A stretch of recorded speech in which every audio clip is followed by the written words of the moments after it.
ഇന്ന് നമുക്ക് റവ വെച്ചിട്ട് അടിപൊളി വട ഉണ്ടാക്കിയാലോ. ഹലോ ഗൈസ്, എല്ലാവർക്കും നമസ്കാരം. നമുക്ക് ആദ്യമേ ഒരു പാൻ അടുപ്പിൽ വെച്ച് കൊടുക്കാം. 2 കപ്പ് വെള്ളം ഒഴിച്ച് കൊടുക്കാം. ഒരു നുള്ളു മഞ്ഞൾപ്പൊടിയും ആവശ്യത്തിന് ഉപ്പിട്ട് കൊടുക്കാം. ഇനി ഒരു കഷ്ണം ഇഞ്ചി അരിഞ്ഞിട്ട് കൊടുക്കാം.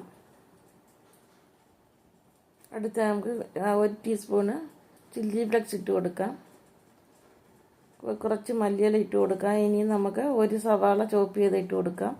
നന്നായി തിളച്ച് വരട്ടെ. 1 ടീസ്പൂണ് കായപ്പൊടിയും കൂടി ചേർത്ത് കൊടുക്കാം. ഇപ്പം വെള്ളമെല്ലാം തിളച്ച് ഇനി നമ്മൾ റവ ഇട്ട് കൊടുത്ത് നന്നായി ഇളക്കി കൊടുക്കാം. ഞാൻ ഇവിടെ 1.5 കപ്പ് റവയാണ് എടുത്തിരിക്കുന്നത്.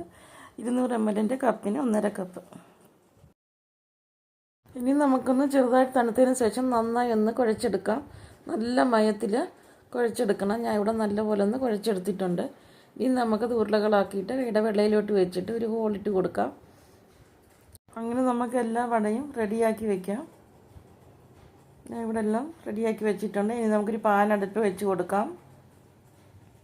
ഓയിൽ ഒഴിച്ച് കൊടുക്കാം.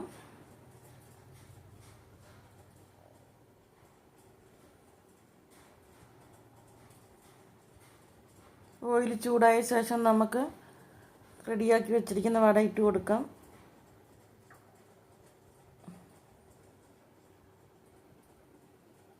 ഇനി ഒന്ന് മറിച്ചിട്ട് കൊടുക്കാം.